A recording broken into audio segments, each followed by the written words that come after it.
Hey everybody, it's Eric alongside Rod with our Washington pregame show presented by Fanduel Sportsbook, your go-to source for sports betting. Whether it's a parlay or you just want to stick to the money line, you'll find all the odds you need on the college basketball app. Super easy to use. Put on your phone, even if you can set up for an account and take seconds, as like most apps on your phone nowadays. So Michigan State will head out for its second trip to the West Coast in the conference play. This time in the Pacific Northwest, as I'm sure everyone recalls. This time, hopefully, it goes a little better. As the last trip was a sweep by the California schools in the 24 and 25 season that Rod and I got to witness in person. The Michigan State team will face Washington's Huskies first, coached by Danny Sprinkle in his second year. And Washington is better than they were last year. We'll say that just off the start. But outside of that, it's not been going great. Low bar. Yeah, right. Yeah, exactly. They are 10-7 overall. They're 2-4 in the league. And I think many experts will say, not you included, certainly felt that they were going to be have a lot better start to the Big Ten year and just their season in general than that they have this year. So, once again, this is a team that is largely new from the previous year. So a lot of things got updated with Danny Sprinkle, added some size, but he's had some problems, especially with injuries as well, which has not helped cohesion on a team of people who are basically trying to figure out how to play together. So they're pretty much healthy now. Lathan Somerville, previously of Rutgers, was expected to miss this game. But overall, they're 50th in KenPom. They just lost by 10 last night to Michigan. And they led, 3-0 when it first hit the score. And then it was 4-3. And then it was double digits most of the time whenever I was watching. I think I got a 6 or 7 late in the first half, and I didn't watch the second half. I went to bed. They were competitive. It never got. It was an interesting game. It never got pushed out to where Michigan seemed to have the game put away.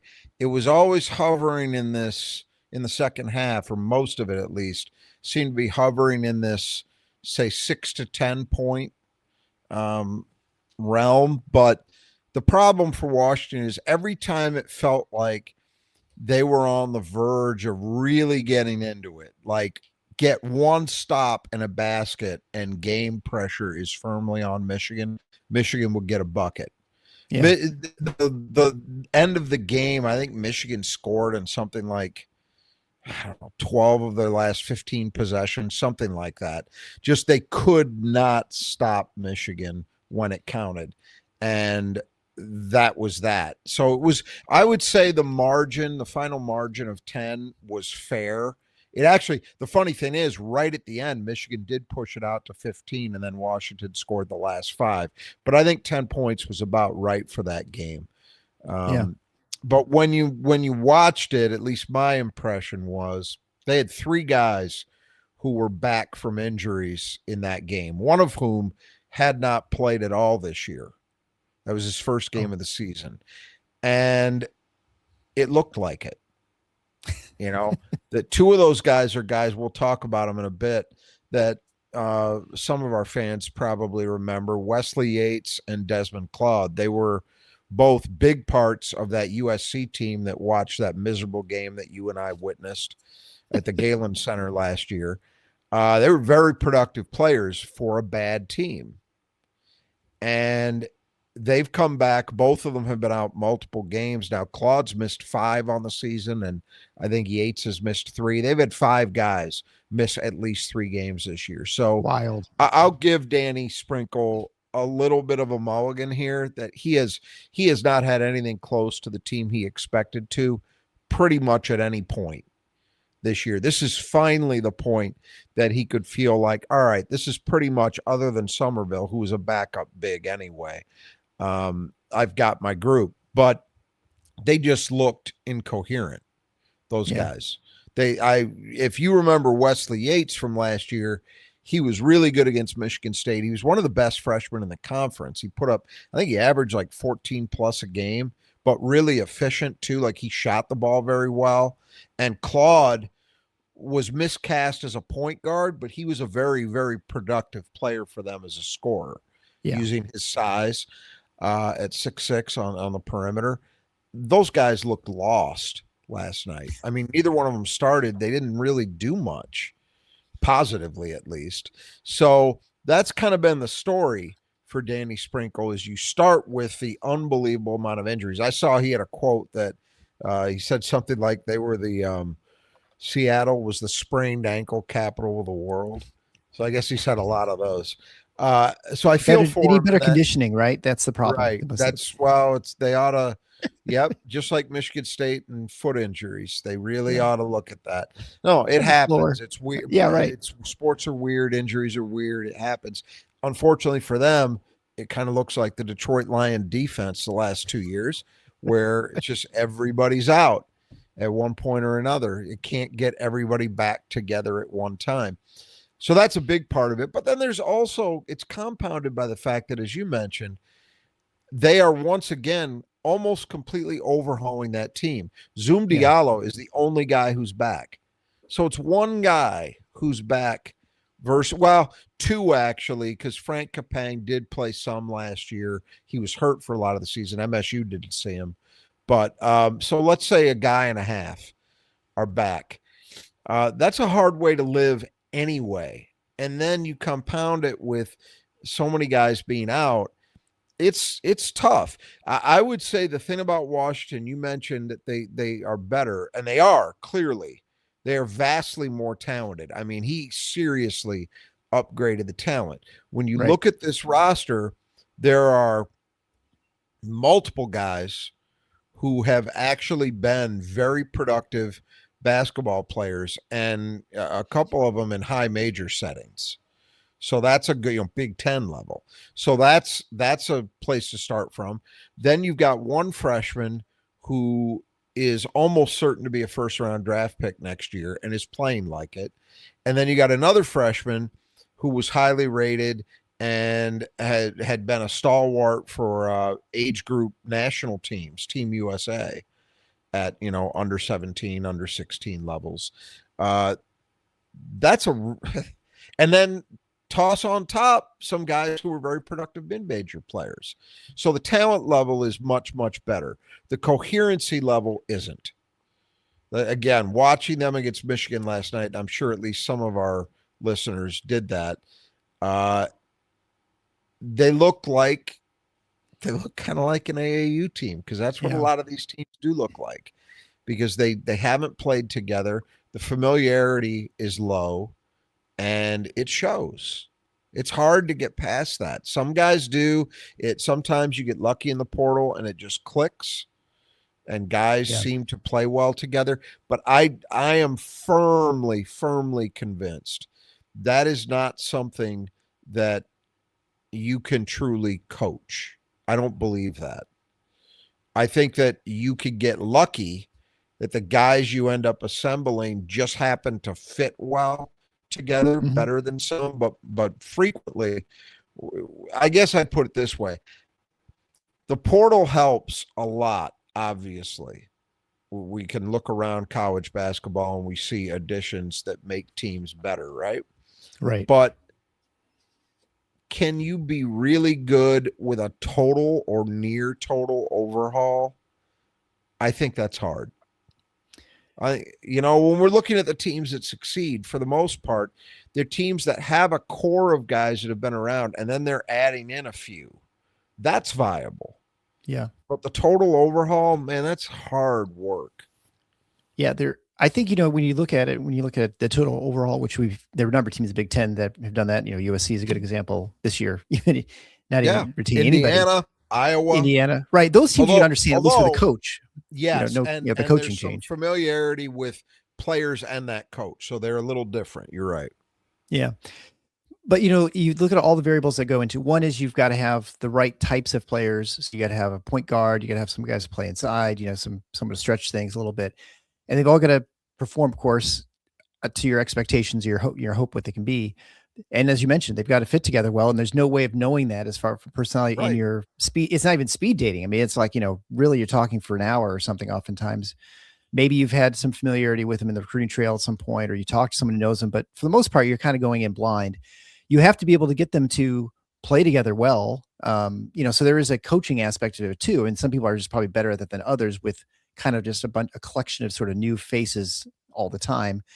Maybe like a Calipari was probably better, just because he had more experience with the one and dones all the time. But the difference there, just to interject, is at least Cal had months and months and months to evaluate those freshmen, Coach K too, and have a better, more educated feeling for how the parts would fit. Now, especially for high major teams, we do have to remember it's not like these guys wake up in the middle of March, say, oops, got to reinvent a roster.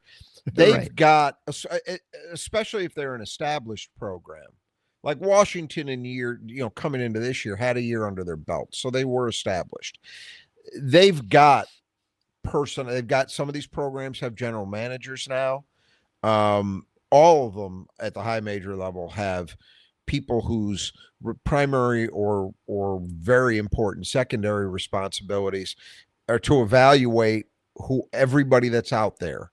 So they're not flying totally blind, but it's still, there's only so much you can do from tape. You're not getting a chance to see most of these guys in person. You're certainly not getting a chance to know them. That's the other thing too.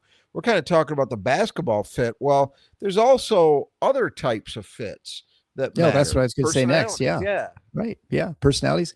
And then on top of that, then you throw in what happened to Washington. You have a situation where they've had so many injuries that even if they were to all those other parts are working, to get people to sort of play together properly is, super challenging. It's hard enough if you have guys who have played together a couple of years to bring someone in and out of the lineup. Rotations change, but we see that at Michigan State where, we've hyper focused on that, where most people aren't even paying any attention to that, unless. I would deep in it. I would add, and I would add this about the rotations.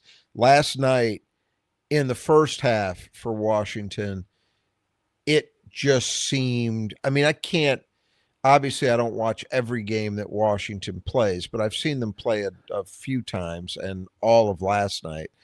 And it just seems slapdash. Yeah, just random. I don't blame Danny Sprinkle for that. Yeah, he's got to get guys in and try and get them back acclimated from injuries, and he's trying to figure out what he's got. I thought the second half, it looked much more reasonable in turn. Like Claude and Yates didn't get the same amount of run that they did in the first half because they just looked out of sorts.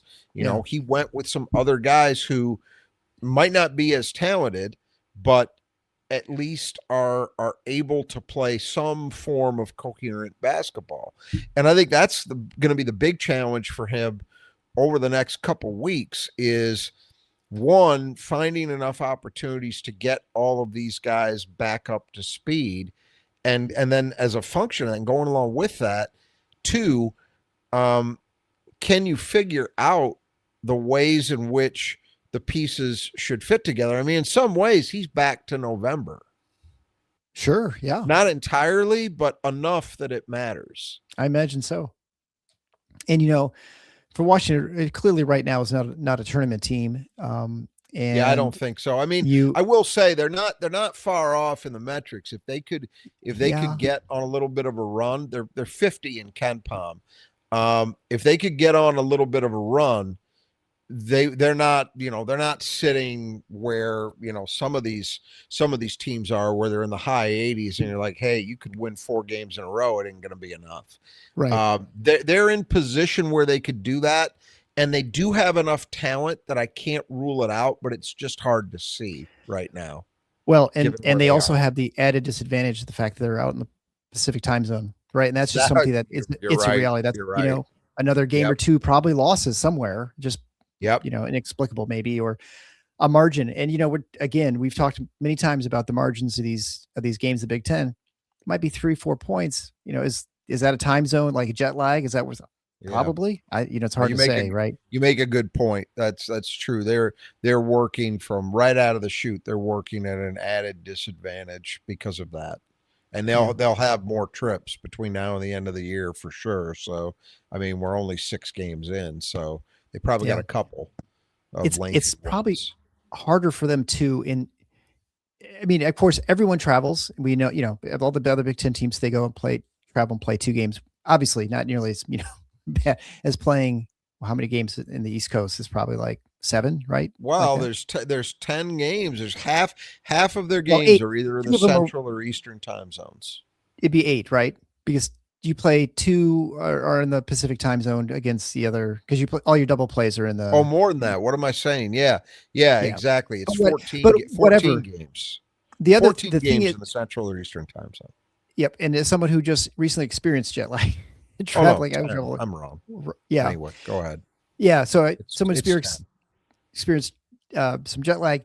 It is a lot harder going west to east than it is east to west. So it's a lot easier, I think, for these teams to travel and play Oregon, Washington, or the two California, California schools and fly home than it is to Yeah, travel back to the east and I would agree play. with that. And Yeah. so it's just an extra. It's just one more disadvantage. They all signed up for it. Yep, I'm not crying for them, but just the reality, sort of not not Yeah, well, excuse and explanation, right? I saw somebody, I can't remember for sure who it was. Might have been John Rothstein. It It was was somebody, him. a Yeah, I know you. national guy, who Yeah, had a tweet earlier this year, maybe 2 weeks ago or so, said, I may have reposted it on our Twitter account, said something to the effect of, none of the West Coast teams in the Big Ten are ever going to win that league. yeah, And I think he's right. We said that last year, that and the one that you identify as most likely on a year in year out basis would be UCLA, just because of the kind of program it is.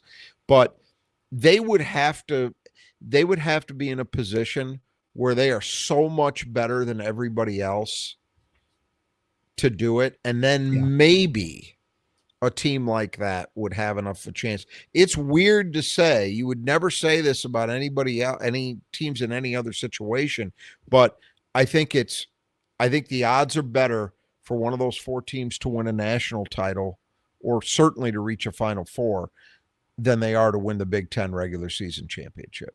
yeah. No, I think Just that's the very schedule's reasonable. that much set against them. Yeah, no, I think you're 100% right there. And obviously, Rothstein is listening to our show because you were saying that A before year ago, any games have played, more. right? But those are our Yeah, previews. We're right. talking to, and I Well, it think was he was just, obvious. I mean, we yeah, know I know this. it It's is, not but a it's mystery. no, I know it's not like people don't just say, "Oh, I never heard about jet lag." But Yeah. even when we were talking to the various reporters or podcasters, I can't remember everyone we talked to, but from the various teams, I think they even discounted that a little bit. They're like, "Yeah, there's some travel, but it'll be."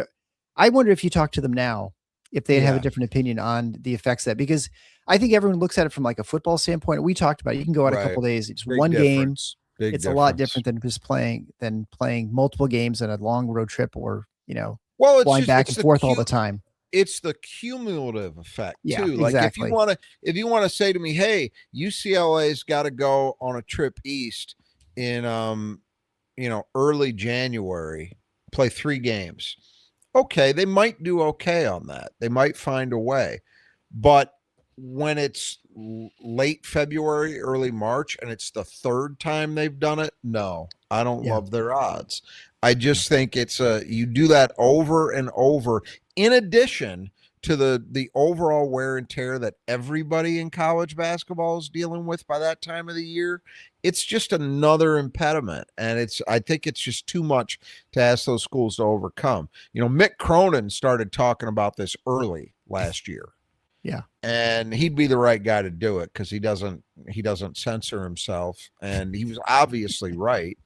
But what can he do about it? He doesn't have any power in terms of these decisions that get made as to whether to even join the Big Ten. Right. And so he's got to play the hand he's dealt, and it doesn't do him too much good to harp on it over and over and over, because there is no fix. Yeah. The Big Ten has done as much as they can do, which is making sure that the West Coast teams are all each other's double plays. Right.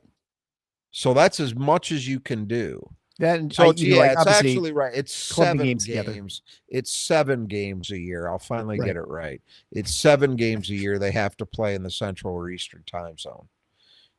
So that's I would think that's a minimum 3 trips you're making. Yeah. It'd have They to be, try 'cause to you do do them 3, with 2, multiple 2, right? games. Yeah.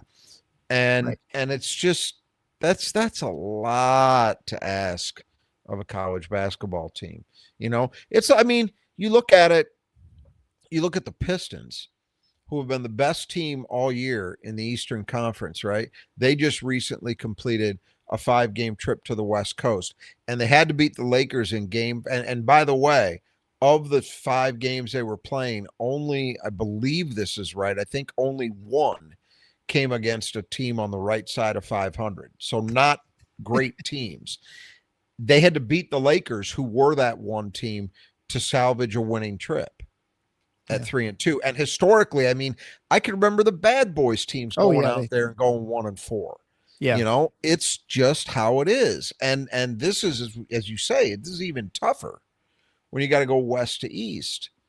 So yeah, it's a hard deal. And you're right. That's a good point. I think that's going to make it, even if Washington starts to find some coherency here and gets guys back acclimated to what they want to do and they find a rhythm as a team, it's still going to be tough because they've got more of those trips in front of them. Yeah, the one advantage for those teams, as you had mentioned, just sort of in passing there, is that all that anyone really cares about is what happens in March for college basketball. But but in this case, you got to get into it for sure. Like for Washington, yeah. Exactly. Yeah. Like UCLA and Oregon last year were good enough. They got to the tournament, you know. You're right. And ultimately that's the goal. And I think that's where these teams have to realistically set their targets is we've got to, whatever we do, we've got to make sure we're playing our best basketball by the middle of March, because that's when it's going to really matter for us, and not worry as much about, I mean, Christ, we talk about this all the time with the size of the conference and what's happened to the schedule. I mean, the Big Ten regular season still matters. I think Michigan State fans felt that way last year for sure. But it has been devalued. So that's the one thing in their favor you can say as well. How much does it really mean? Because well, for example, this year's race, I mean, we'll see what happens, but I would say when you look at the fact that Purdue gets all of Illinois, Michigan, and Michigan State in single plays at Mackey, if they win it, you can say, in part with some legitimacy, that's a scheduling win. You know, the schedule and that's not their fault. Just the schedule happened to break the right way for them. Right. And last year they played in East Lansing, right? Right.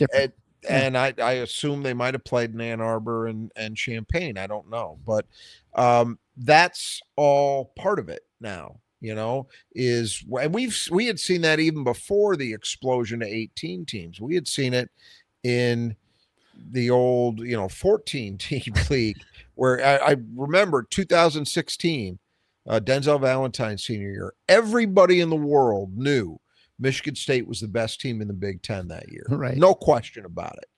Who won the league? Indiana, because they had a weird schedule that was ultra soft in terms of who was home and away and who were single plays and who were double plays and all of that. And they managed to win the regular season title. It didn't matter, you know? Yeah. Well, let's talk about Washington again. On offense, they are 62nd. They've been very good free throw shooting. They're 14th. They offensive rebound really well, and they definitely did that last night against Michigan, certainly in the second half. They're 46th in offensive rebounding. Turnovers are 51st, but sure didn't look like when I was looking at the stats early in that first half. Yeah. Looks like they shot themselves in the foot with a bunch of turnovers. They do get to the line, not very well, 163rd. They're only hitting 31.5% of their threes, which matched with last night. So that's good for 269th nationally. They're 176 from 2. So, I mean, clearly there's some big problems. You can't hit from 2 or 3. They do have, what are they, but sort of middle of the road for offensive efficiency at 7th.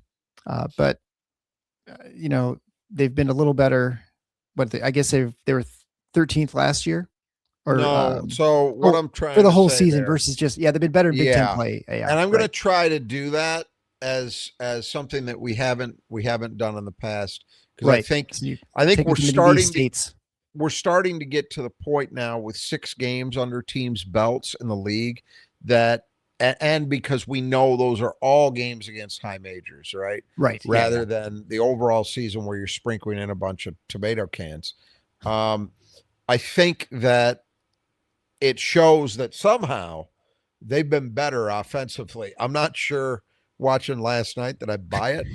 But because they were, look, give Michigan credit. I mean, Michigan's a good team, obviously. I didn't think Michigan was great. I really didn't. Like they were offensively, they were terrible for a lot of Yeah. that game. They couldn't hit threes. We're seeing some of the reversion to the mean that I've been talking about with them coming to roost. But Washington just offensively, it was a train wreck. But yeah, but the numbers say, including last night, they're 7th in the league in offensive efficiency in league games. So that, as opposed to where they were 13th, they are 13th if you look at the season as a whole. Right. So, and the one thing you would say for them, I don't know how much it'll matter in this game, but going forward, if they can keep everybody healthy, it should get at least a little better. Just by virtue of guys finally playing together and them having all of their options available to them.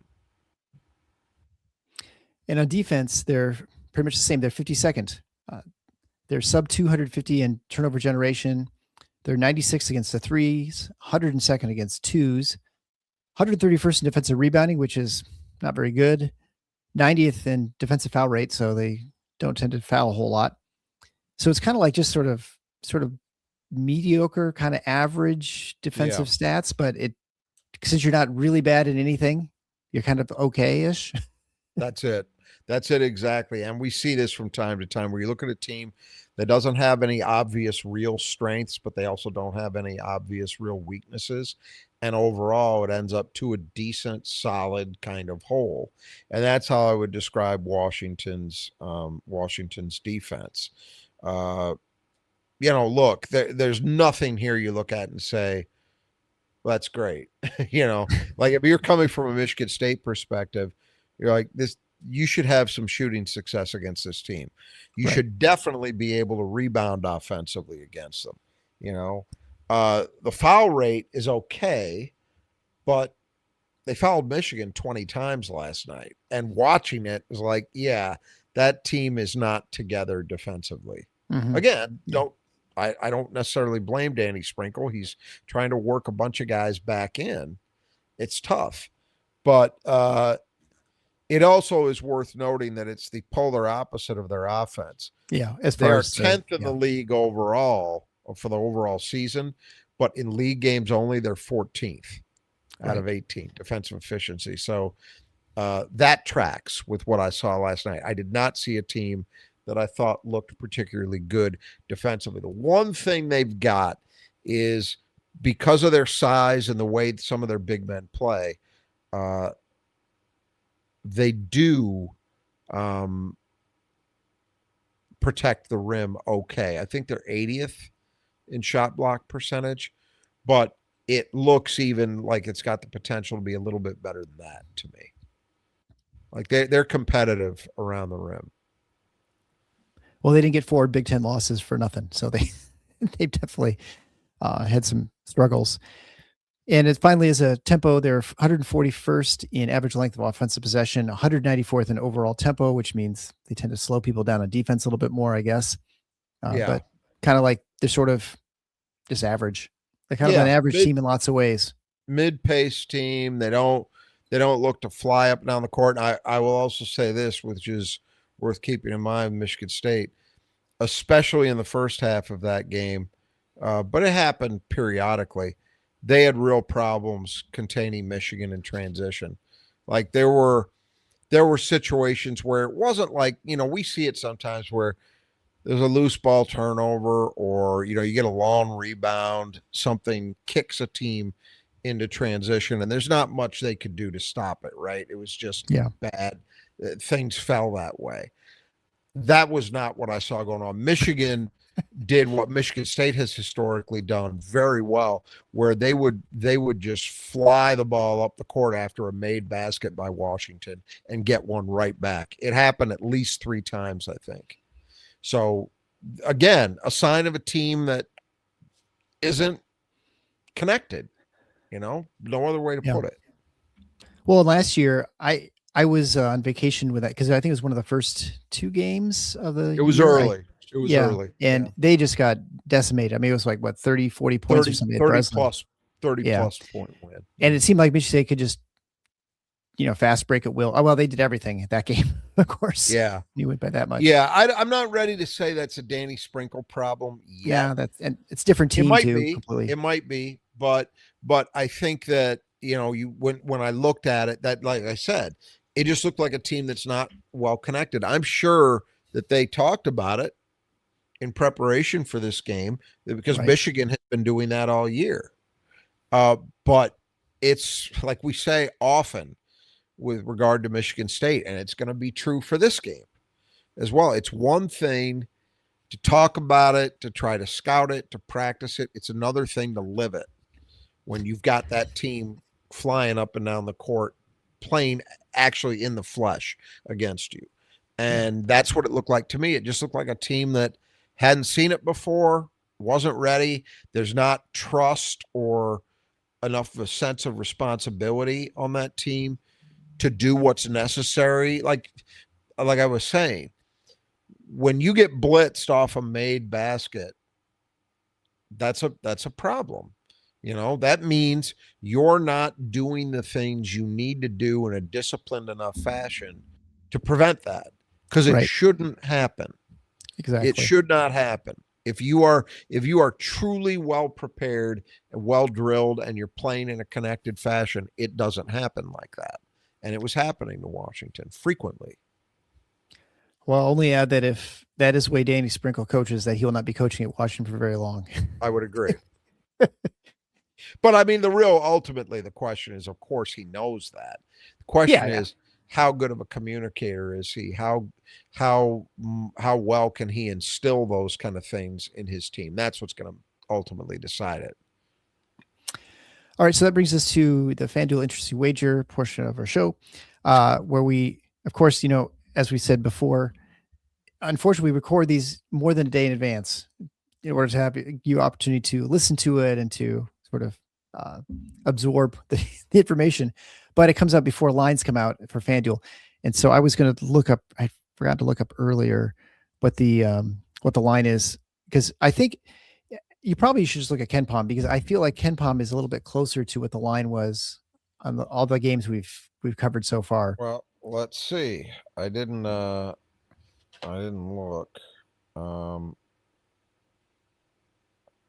Real quick. And then we'll talk about it's not huge, but like 4 points or something. Yeah, Michigan State by 5, close. 5 points. So I mean, you watched Washington last night. You've seen obviously Michigan State covered against Indiana. They didn't cover against Northwestern.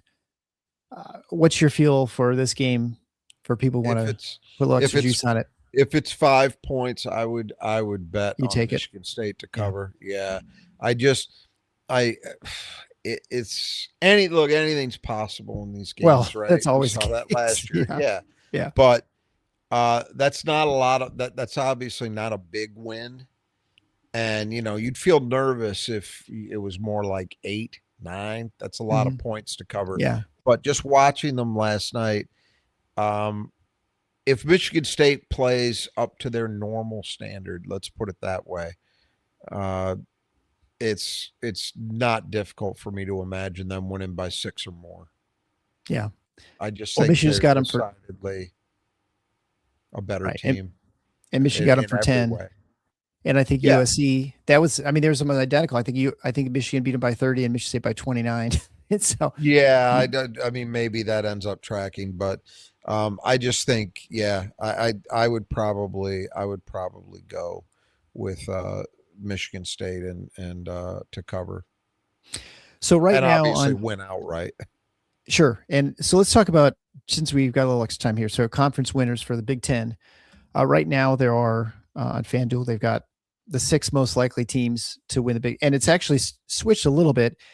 The Michigan's still the favored team, but it's only plus 120 now. Yeah, I completely disagree with that. That's wrong. It was minus 115 before. I'm just saying it's gotten worse. Yeah, right. Well, it should. And they should not be the favorite. That's frankly, I do not understand it, because it's metrics driven, right? It is. It is. But you've also Well, yes, that's that there's that plus probabilities come into play. The probabilities of winning home games versus it's a lot of different things.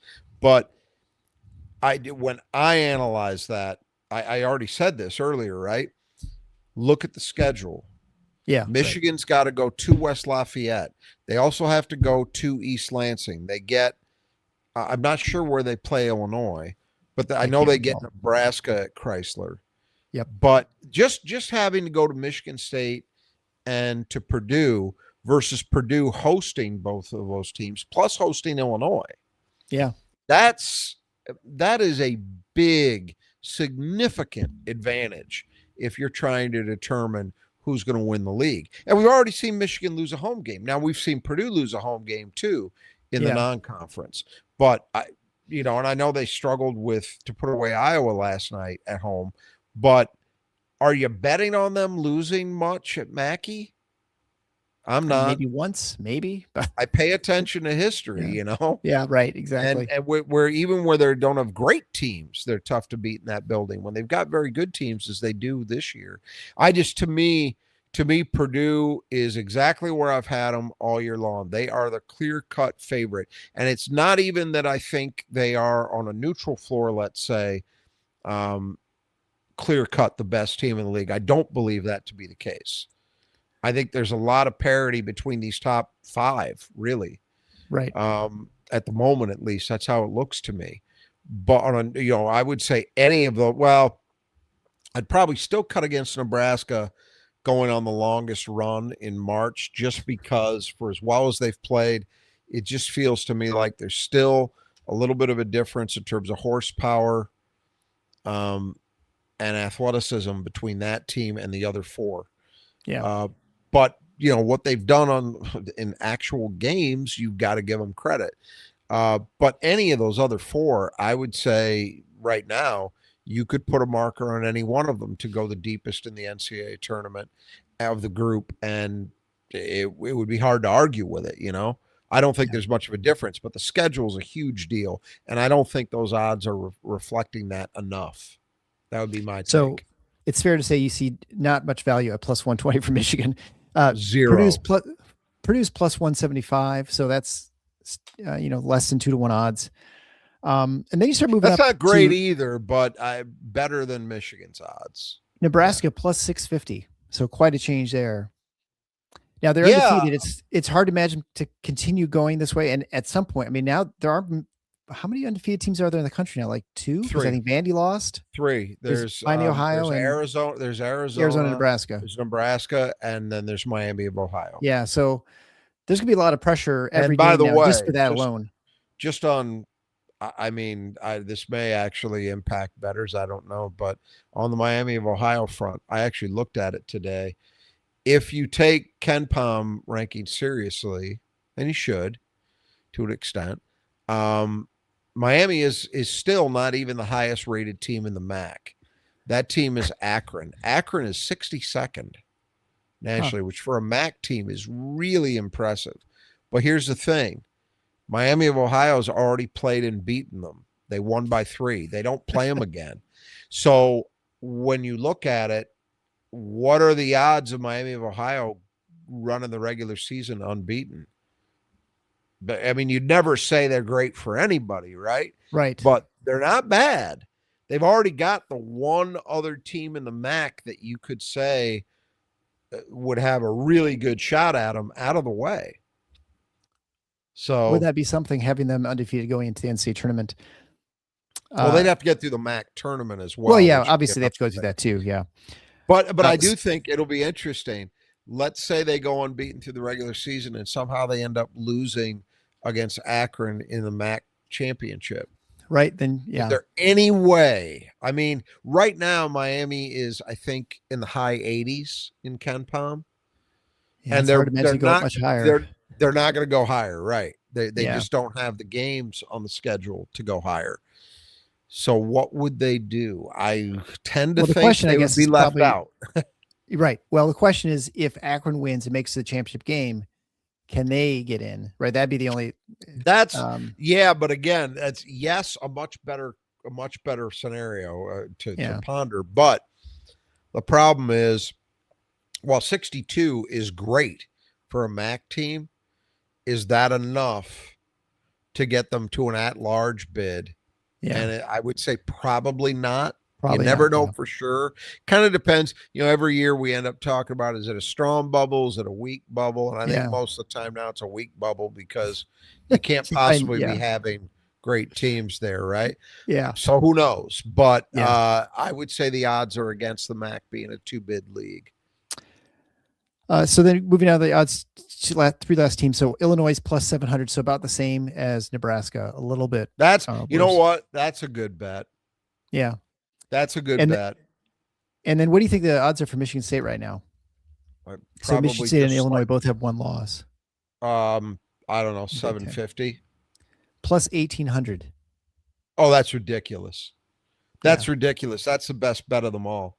Yeah. And that doesn't mean that I'm saying Michigan State's going to win it, but when you're factoring in what the 18 to 1 upside odds, is, that's crazy. Yeah. 18 That's to 1. crazy. I agree. I mean, you look at it, Michigan State has played one of the other contenders. If we're saying the top five are the contenders, Nebraska. right? Mm-hmm.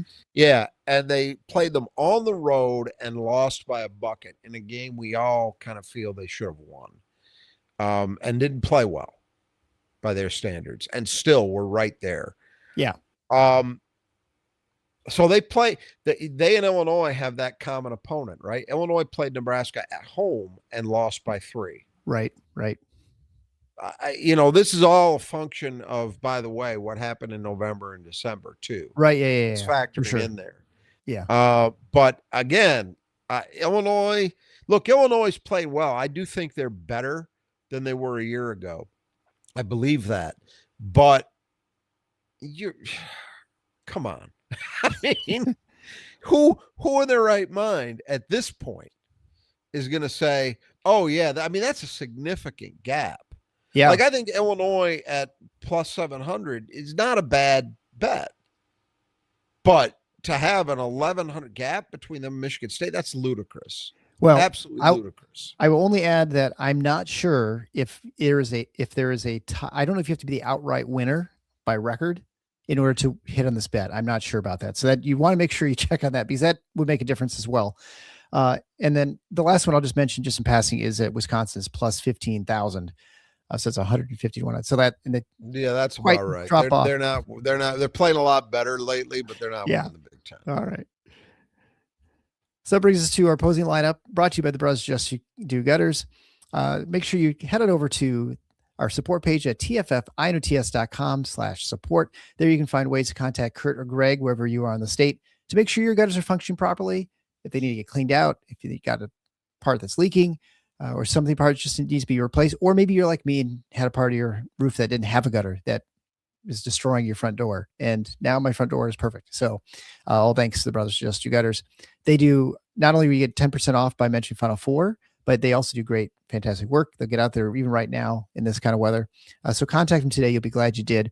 And they correspond to the opposing lineups player that Michigan State needs to keep in the gutter. We'll begin with the starters. Obviously, Zoom Diallo. As you mentioned before, he's the only returner. Great name. 6'5" sophomore, and he's averaging a little under 15 points a game, a little more than 3 rebounds a game. Tied in the team for assists at 3.5 per game, but he does average 2 turnovers a game, so struggles a little bit there.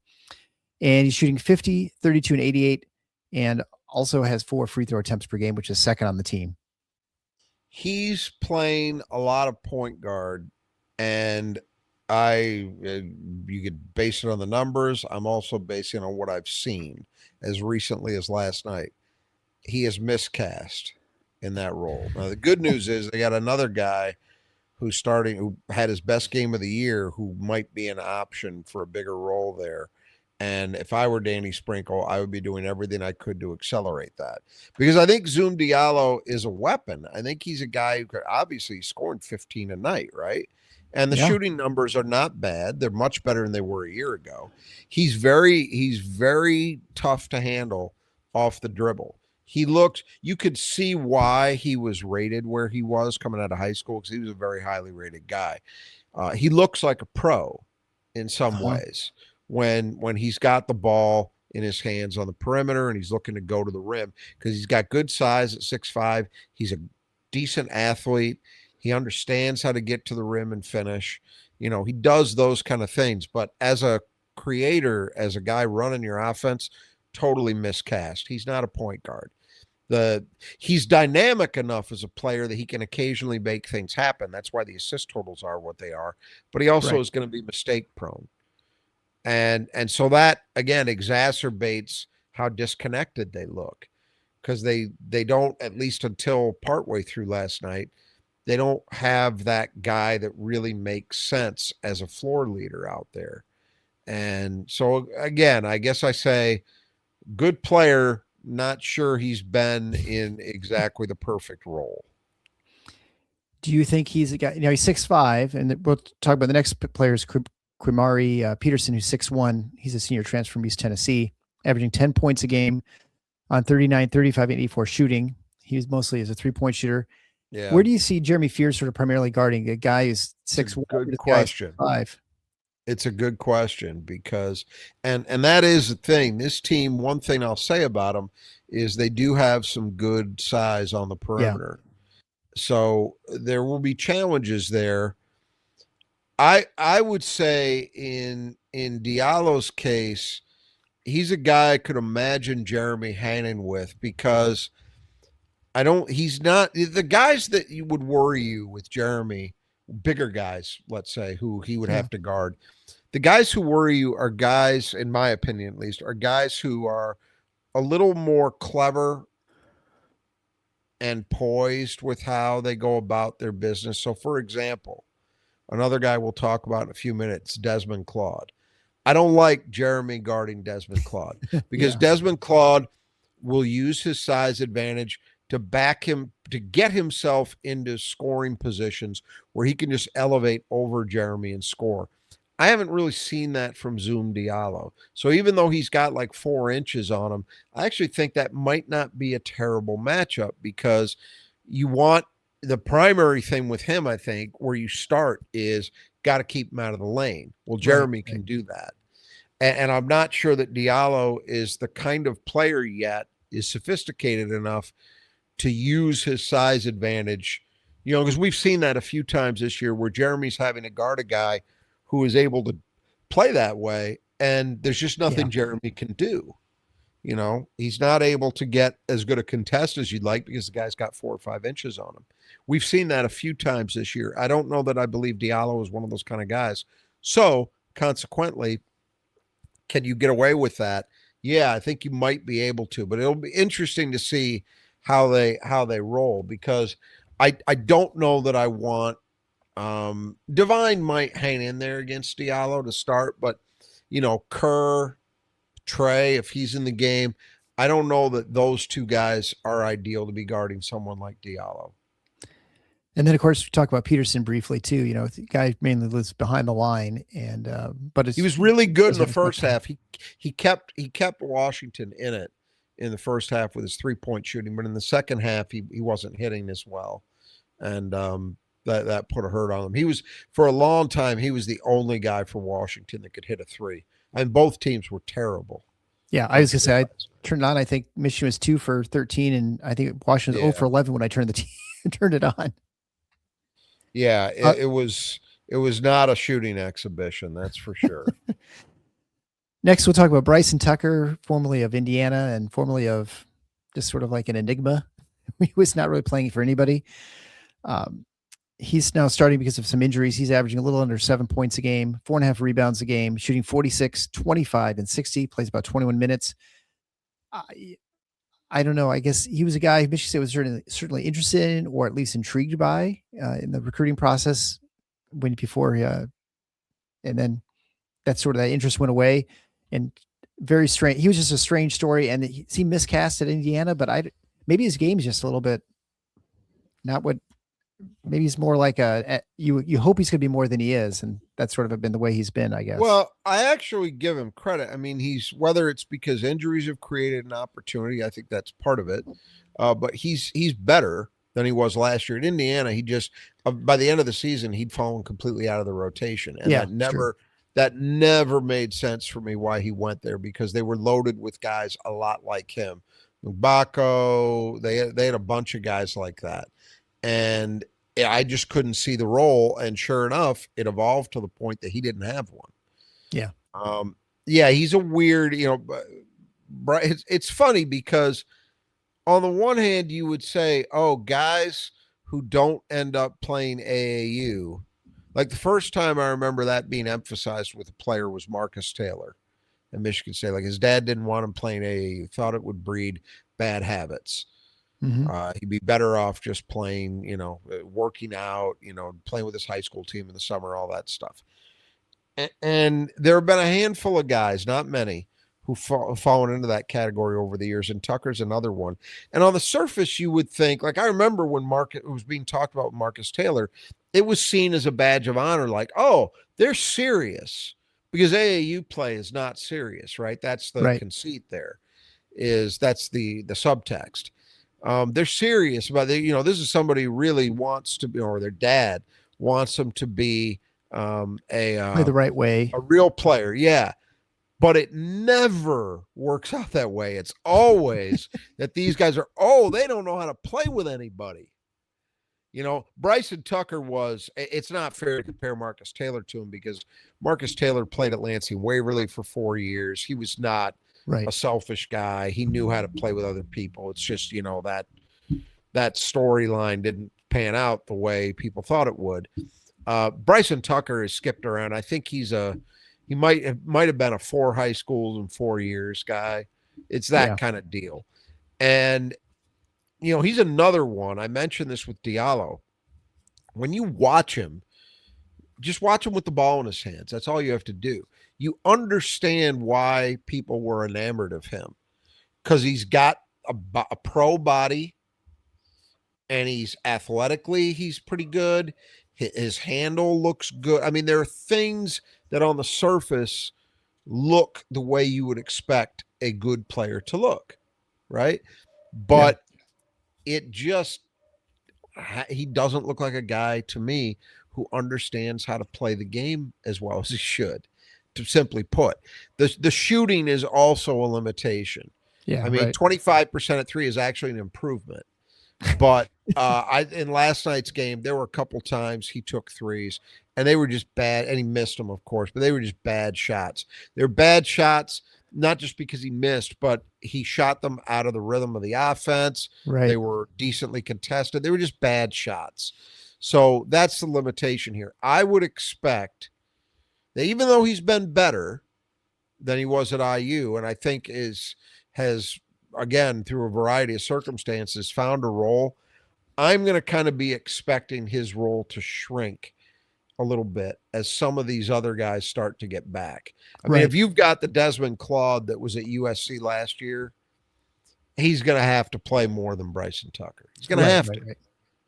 That hasn't happened yet, but it might.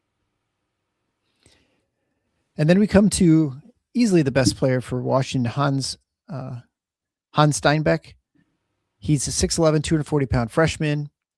He didn't score a whole lot against Michigan. He only had 11 points, 5 for 14 from the floor. Had some foul trouble, but he did manage in 26 minutes, pulled on 14 boards. He's averaging almost 18 points a game this year, over 11 rebounds a game, shooting 56, 30, and 78, more than 5 free throws a game. So you kind of get a feel for his game. He's obviously somebody who can stretch it a little bit, but can definitely score inside and actually be very impactful inside, both on the boards and then getting fouled and sort of finishing. Yeah, and he's right now, I took a look the other day at 3 or 4 mock drafts for whatever that's worth, but currently, but it does tell you something. Sure. At least in terms of a general perception, because the better of those guys get feedback from NBA people. It's not just throwing darts at a board. Steinbach is universally regarded to be a first-round draft pick next year, and most of them that I've seen have him in the upper half of the first round. So you'd even say at this point you can't rule out the lottery. So we'll see where that all ends up. Obviously, we got a long way to go, but I think it's safe to assume this is probably his only year in Seattle, I would guess. Really good player. Michigan did a good job with him. We'll talk a little bit more about that as we get a little later into the episode. But you could see from the numbers, 5 for 14, not very efficient, only 11 points. Foul trouble definitely played a role. He had to sit a lot, and even when he didn't have to sit, he wasn't quite his normal self because Couldn't of the play the foul same. trouble. Yeah. Yeah, but he's a good player, man. High motor, um, strong kid, well put together, skilled. The 3-point shooting's not great yet, but it's just good enough where I don't think you want to just let him take. You don't want to give him open threes. You want to at least guard him. But the thing that impresses me the most about him in general, when I've seen him this year, is the motor. He plays extremely hard. And with a body as big as his and a good skill set, that's going to produce good results. And it has. He's the best freshman in the Big Ten. I think that's, to me, that's pretty clear. I guess I should say that the Wagner kid at Illinois is starting to make a case. Yeah, that's true. Where he's right there. But those two guys, I think, have separated. And finally, we have Frank Kipdang, 6'11", 250-pound senior. He didn't play last year against Michigan State, but he's averaging almost 6.5 points a game, 7 rebounds a game, 2.5 blocks a game, shooting 51% from the floor and 74% from the line. Yeah, just a good veteran big man to have on your roster, and it helps that it means Steinbach, for example, doesn't have to play the 5, or at least not all the time.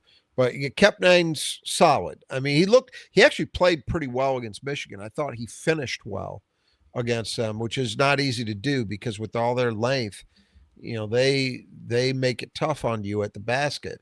And Kepnang was pretty good for most of that game, finishing plays around the rim. But you see what he's doing. He gives him a little bit of scoring punch, but primarily he's in there as a rebounder and a rim protector where he's been very, very good. 2.5 blocks a game is right near the top of the league. He might be second to Mara in shot blocks. I didn't look it up, but he's got to be up there. And then moving on to reserves, we'll begin with, we've talked about a lot of these players. Wesley Yates, again, transfer from USC, 6'4", sophomore. He's averaging almost 14 points a game, a little under 4 rebounds a game, shooting 38, 32, and 74. Yeah, and all those shooting numbers are down significantly. Do you think that's injury related, or is that maybe? But I think, I just think overall he just hasn't acclimated quite as well. I mean, it's not a disaster. He's scoring 14 a night. Yeah, sure. But that's on some volume because he hasn't been particularly efficient. He looked lost last night, but that's not going to continue. I mean, at some point he's going to get comfortable again. But yeah, he has not been as good. At USC last year, he was really good. He hurt Michigan State in that game, and he was good all year. He was one of the and he went under the radar because, again, he's playing on the West Coast for a bad team. Nobody paid attention. He had a really good season. And so I think Washington's got to be a little bit disappointed thus far, but there's time. I think ideally for sure he's a guy they would expect to be starting. And he has started a lot this season when he's been healthy. But and I should offer that as a caveat to this. With the starting lineup, I'm going with the same group they started against Michigan. It's hard to know what changes might be coming as these guys are coming back online. Might they start Wesley Yates, say, instead of Peterson? Yeah, maybe. But we're going with the lineup they used against Michigan for now. But they need Yates being a better version of himself. Let's put it that way. And then there's Desmond Claude, another USC transfer, 6'6", averaging 13.3 points a game on 43, 30, and 87 shooting. And he's missed, like I mentioned before, he's missed about 5 games this year. I feel like he's best described sort of as a creator. And sort of his way of he's the guy that I feel like a lot of guys in the message board at Michigan State say, we just need some guy who can get it, just go get his own, and that seems like what he is. Yes, he can get his own shot. I mentioned he would not be a guy I would want to see Jeremy guarding a lot because he's sophisticated enough offensively to see a matchup like that and know, I got 5 inches on this guy. And then he can make mid-range shots. He killed Michigan State last year in that game. And he was good for USC as a scorer. The problem he had and they had is that USC did not have a point guard. And so he had to play it. And Yeah. he's not a point guard. So they weren't as good as they maybe should have been if you just looked at the individual talent on that team, because they didn't have someone who could orchestrate the offense well. But Claude could get his own for sure. And he could, again, 13 points a game. It's not terrible. But last night did not look in sync at all.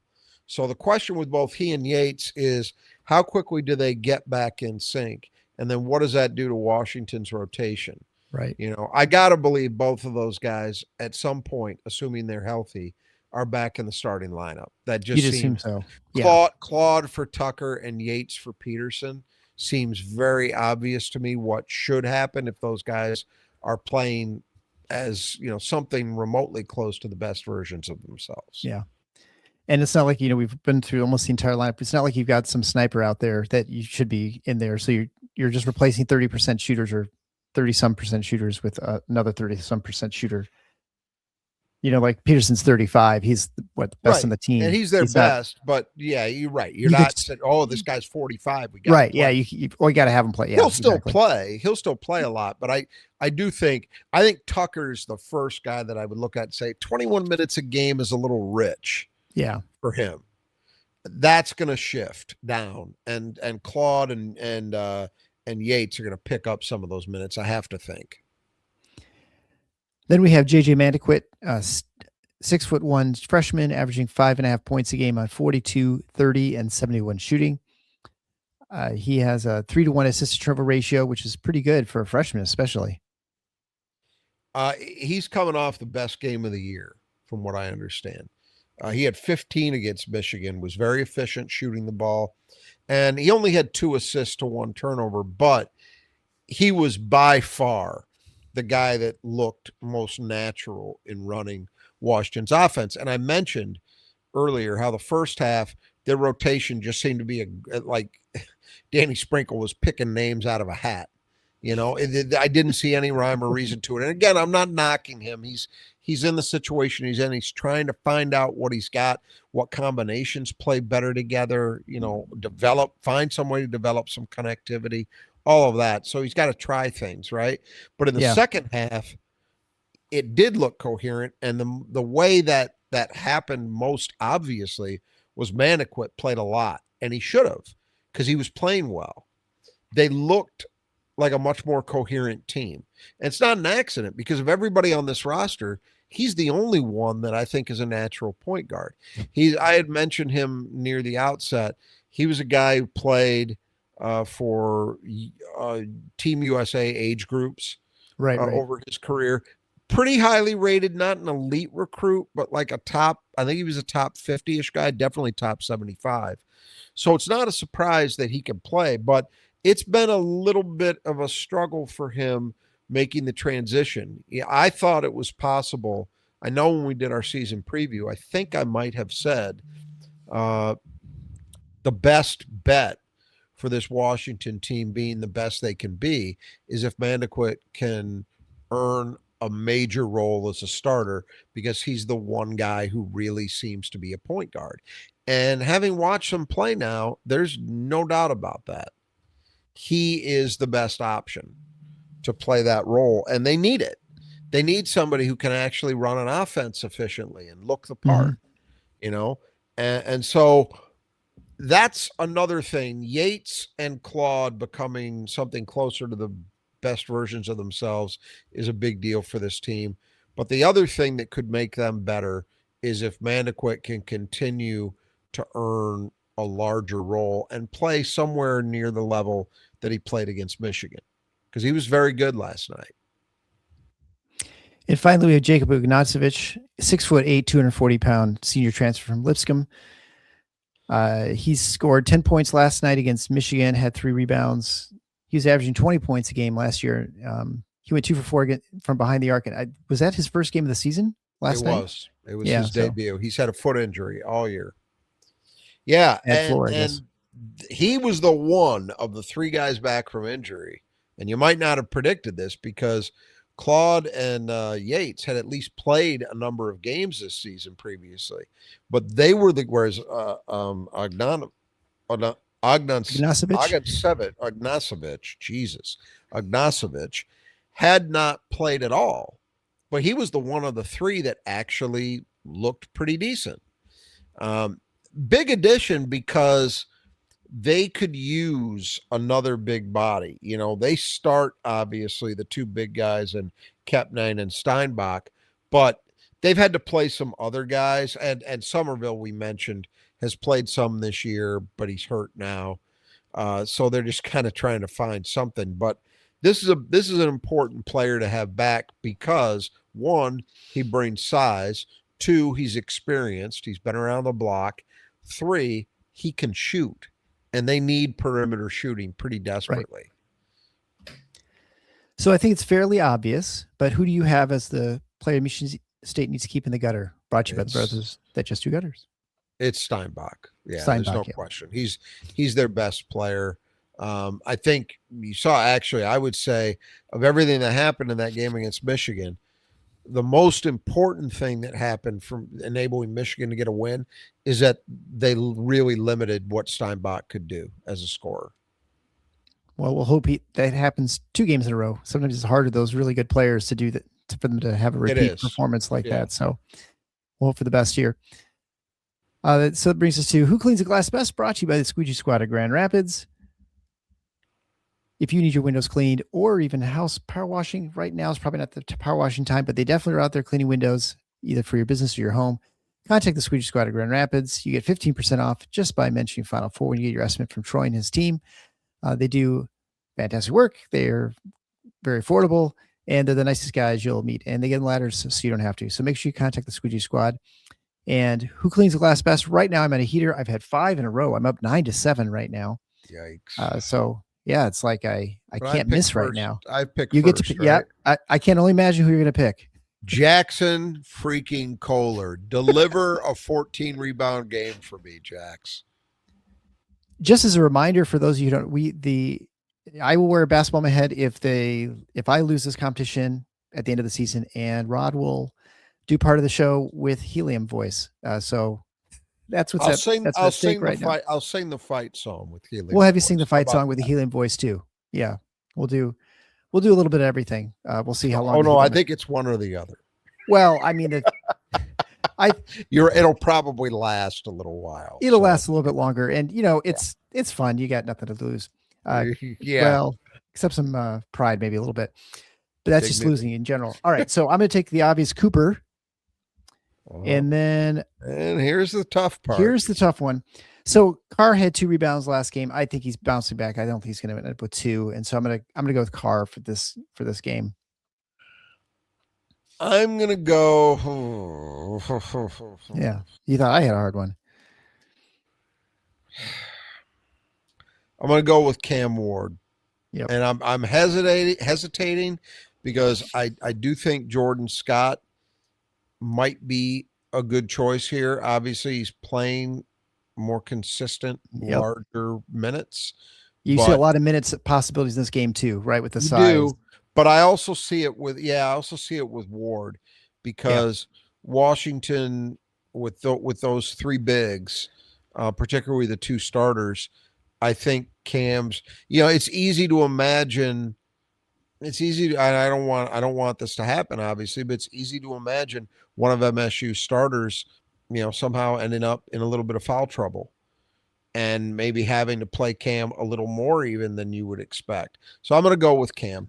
Yeah, I think you could almost, except the minutes have been sort of diminishing for McCullough, you could almost envision that this is a McCullough-like game. Oh, it is. There are 2 guys, you're 6'11", you're replacing Cooper or Kohler in there. And McCullough, I think I trust him some to be able, probably not as much as Ward, to guard like a Steinbach out on the perimeter, but either way, it's going to be a tough assignment for. I think you make a good point. So the Indiana game with Carson Cooper in foul trouble, you would have thought would have created an opportunity for Jesse to play a little bit more. It didn't happen, and that was because Indiana goes small ball. Yeah. I don't think you will see that happening as often with Washington, particularly as they get their guys reacclimated. So I agree. I think there's a chance for Jesse to play a little more than we saw in the last couple of games. All right, so that brings us to Nudge Printing's 5 keys to the game. And this reminder, of course, to head on over to nudgeprinting.com/win, where you can enter the free drawing for a Tifnots hoodie. It's super awesome. Obviously, they're super comfortable. I don't have one on right now. I've just got the Tifnots quarter zip on. But you can head on over there. Again, the entry is free. Just leave your email. And then you can check out the other stuff there. Buy something else at Nudge. They have a massive selection of Michigan State apparel with all kinds of different logos, designs, vintage, current stuff, whatever you want. It's really all there. 20% off. You type in TFF INOTS at checkout. You can't go wrong getting gifts for your friends or yourself. Head on over there today. So that first key of the game is the West Coast. As I mentioned, the opening here, Michigan State was 0 for 2 at the West Coast last year. Have not traditionally played really great traveling, but probably no team does. As you mentioned, even really great teams have trouble out there.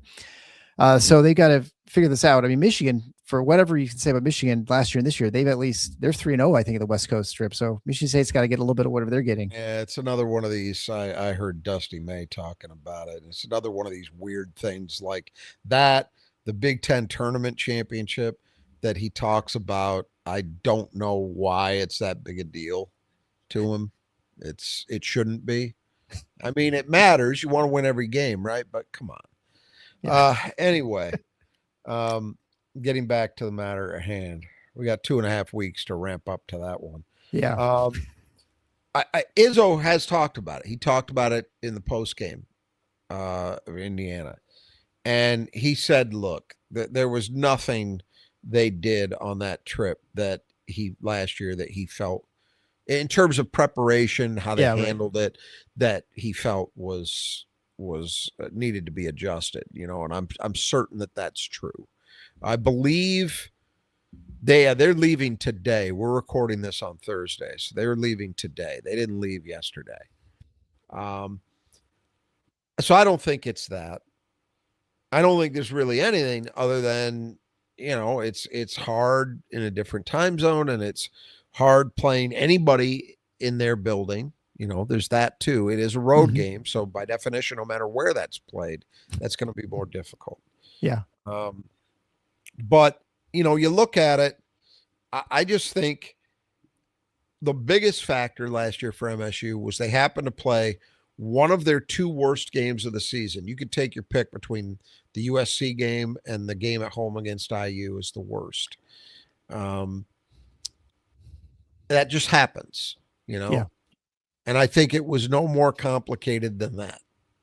And then the second game, they played a legitimately good team in UCLA in their building, and it was right down to the wire. So again, is there a mystery to that? Not really. Those are just, I think it felt tougher for MSU fans to deal with because they had, as we've talked about a few times, the crowd support from MSU fans was incredible. Yeah. In both of those games. And so that helps make you feel like, well, it's not as much of a road game as you'd normally be dealing with. But it's not just the crowd in those situations that has an impact. It's not being in your own building. It's, you're not sleeping in your own bed. It's a lot of stuff. So I would say the players mentioned, I saw Jackson Kohler and Jeremy Fears specifically talking about they want to correct that wrong from a year ago. And not that it's a big deal, but they're certainly not making it that way. But they have, I shouldn't say that actually, because some of them mentioned it after the Indiana game, even though it's an entirely different team, is they had a bad taste in their mouth losing at home to Indiana last year. Yeah, right.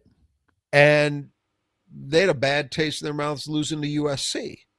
Well, they're 2-0 in those revenge tour games, which is not how they're making this. I'm using that. Euphemism. Right. So a third bullet point on that list would be win the games on the West Coast. So no better place to start than with the first one. And then Oregon will be Oregon, Yeah. Second key to the game is to stay aggressive. This has been one that we've had on the keys for quite a while. but this is a team that fouls a decent amount. Michigan got a lot of fouls called, and so Michigan State has shown ability, especially with the fast break, to draw some fouls and get to the line. Over the course of the season, Washington's actually done a pretty good job. They're inside the Right. top 100 in defensive foul rate, but Michigan got 20 fouls called. By comparison, MSU against Indiana, IU was called for 21 fouls in that game. So that gives you a sense that it felt like that was a game Michigan State was very aggressive. Now, one difference between those two results. When Michigan State got 21 fouls drawn on IU, they shot a ton of free throws. Right, because they're on Michigan shots, did not shoot a ton of free throws last night. So Washington was not committing shots in the act of, or fouls in the act of shooting, rather. Right. You want to do that if you're Michigan State. But I think the message there is, despite Washington's pretty solid number in that way, watching them, the eye test, they should have some trouble guarding a team like Michigan State if Michigan State is aggressive. And that starts with looking to beat people off the dribble. So I think Jeremy Fear is very important.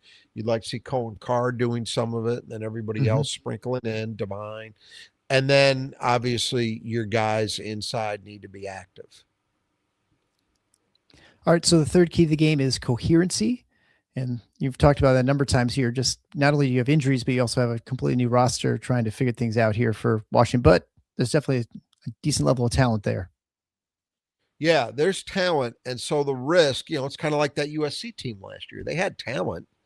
Right. They had that team was more flawed from a roster perspective than this one. But the point is, on a given day, they might be able to pull it together. That's the risk with this Washington team.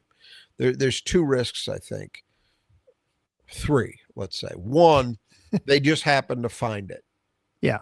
Guys are hitting shots they haven't normally hit, Two, the guys coming back from injury like Yates and Claude especially find it and get back to, say, the USC version of themselves.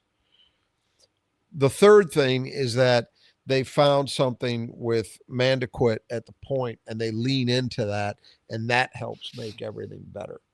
All possible, but I tend to think for that to actually happen in a meaningful way, that's more likely, particularly the last 2 points. Anybody can get hot on a given day. That can happen. Sure. But the latter two I mentioned, that's something that's going to be a process over a couple of weeks at least, as opposed to, they just found it against Michigan and here they go. I'm a little bit skeptical that would happen that quickly. But regardless, coherency is an issue. Washington looks to me like a collection of talent that hasn't found a way to play together as a whole. That's what they are right now. And if they remain that way in this game, it's going to be hard for them to win. Fourth key to the game is the glass, and talking about the rebounding numbers. Obviously, Michigan State's leading both offensively and defensively, and Washington is a pretty good offensive rebounding team, but they're not a great defensive rebounding team. Yeah. So you look at last night, because Michigan's a good rebounding team too. Not quite as good as Michigan State, but they're good. Washington's a top 50 offensive rebounding group, and they rebounded like that against Michigan. They had a 38% clip. Pretty good, not dominant, but good. So they're going to pose a challenge to the number one defensive rebounding team in America, in Michigan State. MSU, and you got to keep in mind, Steinbach, despite being limited, only playing 26 minutes. He normally plays more than that. And he normally is able to play with a little more abandon because he's not in foul trouble the way he was last night. He still had 14 rebounds. So Right. That's going to be a challenge. But Michigan State is number one in that category for a reason. So you would hope that they can. I'm not expecting, we've been seeing this steady string of teams in the low 20s in offensive rebounding rate. I don't expect that against Washington, but you would certainly like to see them. I would say holding them to the low 30s would be solid, doing solid work. Yeah. I was just looking up Michigan's offensive rebounding rate percentage. They're 74th offensive rebounding rate in the country. For Michigan? Okay. Yeah. And Yeah, so good. 65th defensively. So not, Yeah. not They're not on Michigan spectacular either State's way. level. They're No, that's why not I even said they're close. good. They're not great. Yeah. But at the other end, MSU's got a decided advantage. Washington has not been good as a defensive rebounding team. Again, I would say that's another area that you look at coherency. When teams are connected Right. and playing well together, they tend to be better as defensive rebounding groups. And that's why Michigan State, one of the reasons why Michigan State is the best in the country at it. They know how to play together. Washington, not as much, and these things are all interrelated. We talk about this all the time. Right. You're disconnected defensively. That's going to lead to more breakdowns, which leads to big guys in particular, having to come over and help more than they would otherwise. Right. And then they're at a position and an offensive rebounding opportunity presents itself, right? Yeah. So Michigan State should be able to do damage here. Michigan was at a 40% rate. So better than they are normally. Yeah. By a decent amount. And Washington's giving up a consistent 30 per game, 30%, which is, again, that's the break-even point between being good and bad, which is kind of how I'd describe them. They're not horrific as a defensive rebounding team. They're better than some of the teams we've seen lately, but they're not good. Yeah. So the opportunities are there. Michigan State needs to cash in. And as we've been saying a lot recently, they need to convert offensive rebounding dominance into point production. Right. Exactly. Yeah. It'd be interesting to see what Washington's percentage is in Big Ten play for, I wonder if it's as high as 30%. It might be lower than that. Hold on. Let's see if I can. Oh, you can break it down even that by that much. I might be able to. Let me see if I can get something here for Washington. Let's see. Bear with me just a second. Here we go. Okay. Yeah. So conference only. Yeah, they're a little better. Okay. They're not. So about the same. No, they're not great. They're 15th in the league. Oh, okay. In defensive rebounding. Yeah, they're 15th in the league. So that's not. Yeah, that's not. Oh, I'm sorry. That's offensive rebounding rate. My bad. No.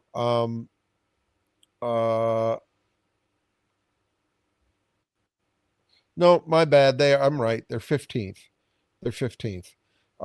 They're much better on the offensive glass. They're third in the league in conference games. Okay. Michigan State is number one in both. Yeah, I assume so. Yeah. Michigan State is just, this is insane. Just to know, in Big Ten play, Michigan State is giving up a 20.5% offensive rebounding rate. Is that just a reflection of people just giving up and just not even trying? I mean, right at some level. To some extent, yes. It's in some games. Yeah. But it's still, that's so low that you would expect it to be better than that just based on luck. Like long rebounds. Oh, bouncing off someone out of bounds. That kind of stuff. Yeah. Right. That's a remarkable. Whereas at the other end, Michigan State's at 39.4%, which is pretty much right about where they've been. I think they're right around 40% on the season. Let's see if I'm right about that. Yeah, well, we do the numbers every game, and I feel like that's where they always are. They're at 40.1 on the season and 39.4 in league play. Yeah. So that's really impressive in itself, because that means, here's the thing, Big Ten teams, to go to your point, Big Ten teams, especially against a team like MSU, will sometimes strategically say, and some of them are built this way in general, will say, you know what, we're not sending four to the glass. We're prioritizing floor balance against these guys. And they don't really compete the way you would expect a normal team to compete on the offensive boards, right?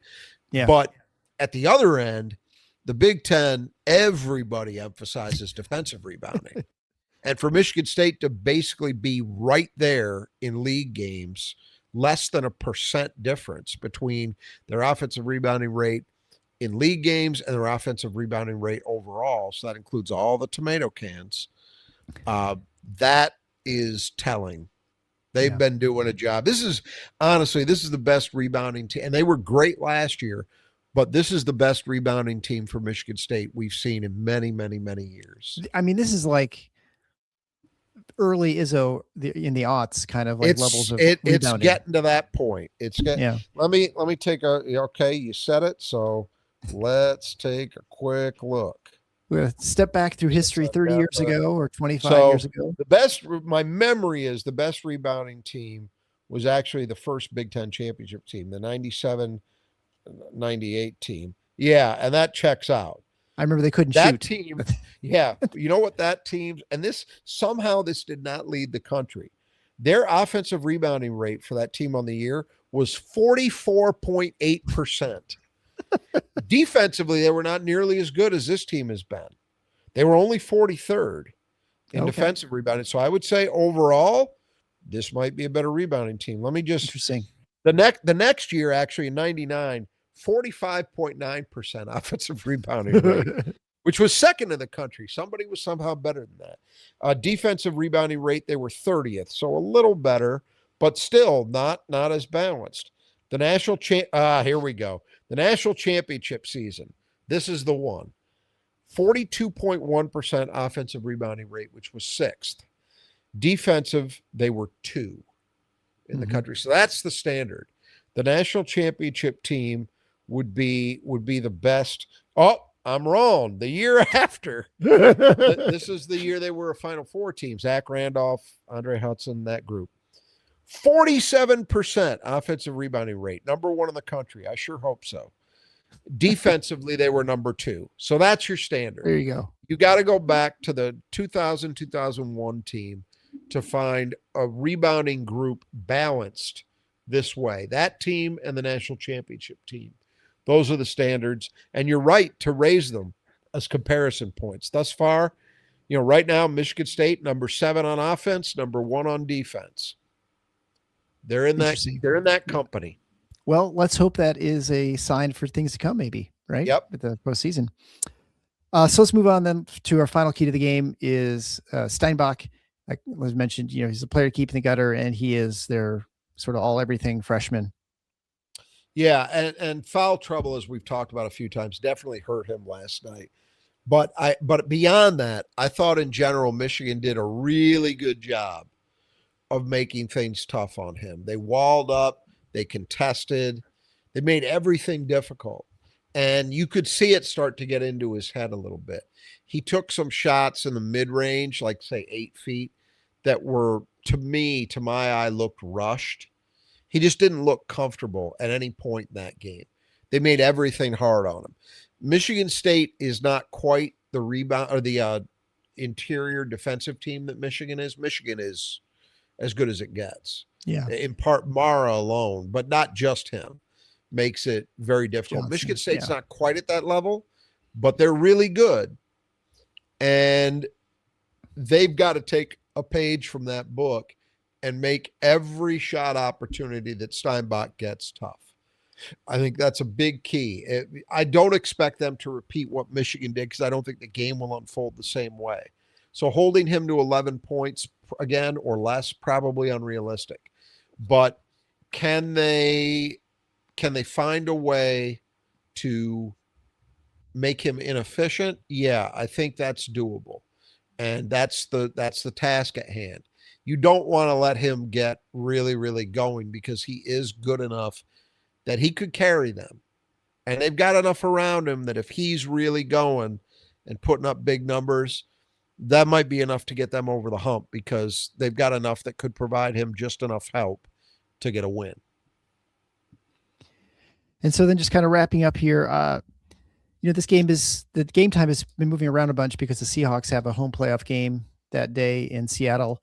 And so this game is before that game, but it's only a couple hours before. I don't think you could do both games. The only difference is that, I don't think they're going to delay the Seattle Seahawks start time based on the basketball game. Although it may have been the reverse had the basketball game followed.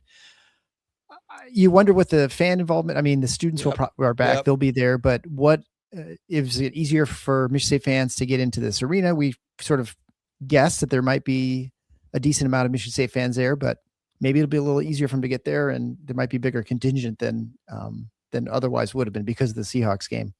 Yeah, it'll be interesting to see. I mean, Michigan had a decent turnout. You could hear it. I'll be interested to see what the Michigan State turnout looks like. I think rather than opening up tickets that'll be available for Michigan State fans, I think the bigger thing might be is Washington's turnout suppressed a little bit. Right. Because of that Seahawks game. You know, there are just fewer people in the building. And it's an interesting dynamic. But I think it's kind of cool. I don't say this much about the additions of the West Coast teams, but it is kind of cool that you've got a building that's older, because we don't have many of them left in the Big Ten. Really, Minnesota is the only one. I mean, I guess you can point to like the RAC and to an extent still maybe Northwestern's building as being evocative of the old Big Ten, but that's about it. Yeah. Like everybody else is in bigger, newer arenas. Assembly Hall would be in Indiana, would be the other one. But that's always been a bigger place traditionally. Yes. Yeah. Right. But I'm talking about that bandbox feel that used to be, you know, when I first started watching Big Ten basketball, it was everywhere. Wisconsin had a field house like that. Minnesota, obviously. St. John's Arena at Ohio State was that way. You know, obviously Michigan State with Jennison Fieldhouse. You know, you had several of these that just, and I realize this is to some extent a product of, you know, get off my lawn, old man. But that stuff felt like college basketball in a way that the newer places don't. Yeah. And that's just the passage of time, and we all adjust and all that. But Washington, though not a traditional basketball school, that building kind of has that sort of feel to it. So I think it's kind of cool in that way. And thus it would be better for Michigan State if there are fewer Washington fans there. I mean, state the obvious. Yeah, and of course an opportunity for those alumni to actually make a game, which is, you know, that is one neat thing. We saw it in California, but I'm sure there are just as many proportionally alums in the Northwest as well who make the trip just because it's so much easier. Yeah, that'd be my hunch. I hope we see a good MSU turnout. But then again, you know, I expected a good one last year, but I was blown away. Yeah, that was insane. That was off the charts. And so who knows? I mean, it could be substantially more than I'm imagining. Yeah. I mean, I still feel like the PK 85 or whatever it was, PK 80 out in Oregon, there were a lot of Michigan State fans. Like, I think they played Portland, and there were more Michigan State fans easily than the Portland fans. And that's Oregon. A reflection to some extent of Portland, though. Well, no, but even like when Oregon was playing, I didn't hear as many Oregon fans as Michigan State fans. Yeah. I think you're right. I think it could be. I'm not expecting it to be nothing. I think it's going to be good. I'm only interested in the scale.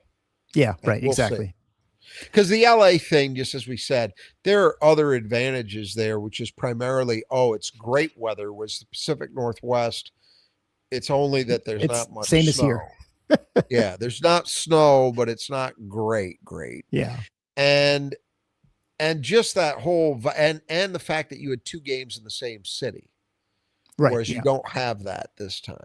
Yeah, you're making a trip for one probably, unless you're doing a decent amount of traveling. All right, well, we'll end it there, and we'll be back live after the game, soon after the game, which is Saturday evening.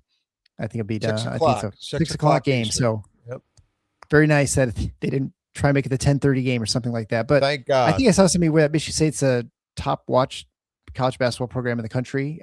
They have, so it makes sense that they're going to keep it at a time when Michigan State fans can easily watch the game.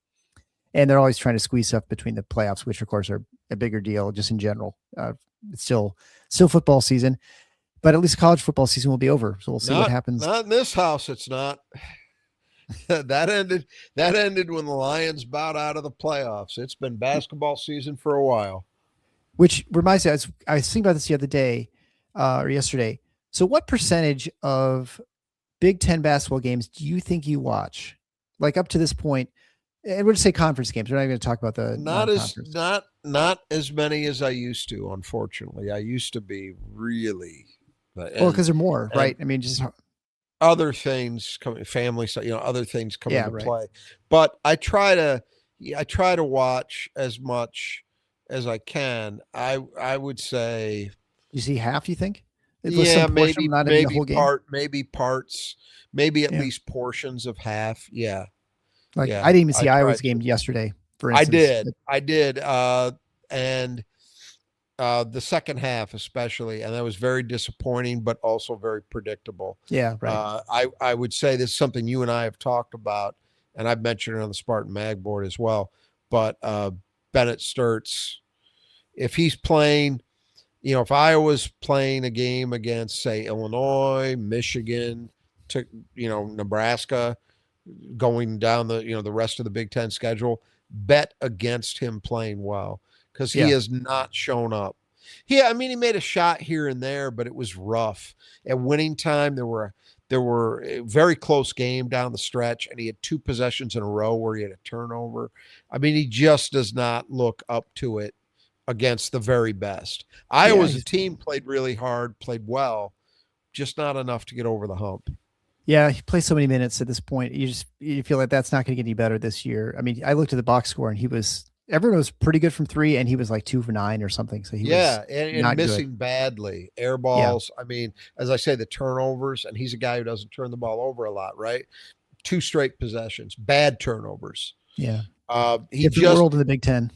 exactly. When I see him play, we've mentioned and been talking a lot about this lately, physicality, right? He Yep. does not look like he is up to Big Ten physicality. When he's dealing with pick and roll stuff and he's getting jammed by somebody, it affects him.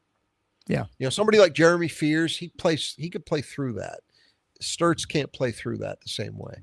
Yeah. That's my Felt the same thing observation. with DeVries in the Indiana game against Michigan State last night, Yeah, too. right. Same thing. Yeah, it's a step up. All right. We'll see everybody. Make sure you join us on YouTube or on X. Be sure to comment, chime in, and then also head on over to slido.com, hashtag TFFIONTS, where you can vote for the Michigan State player of the game. And hopefully it's with a victory. So until next time, the Final Four is not on the schedule. Go green.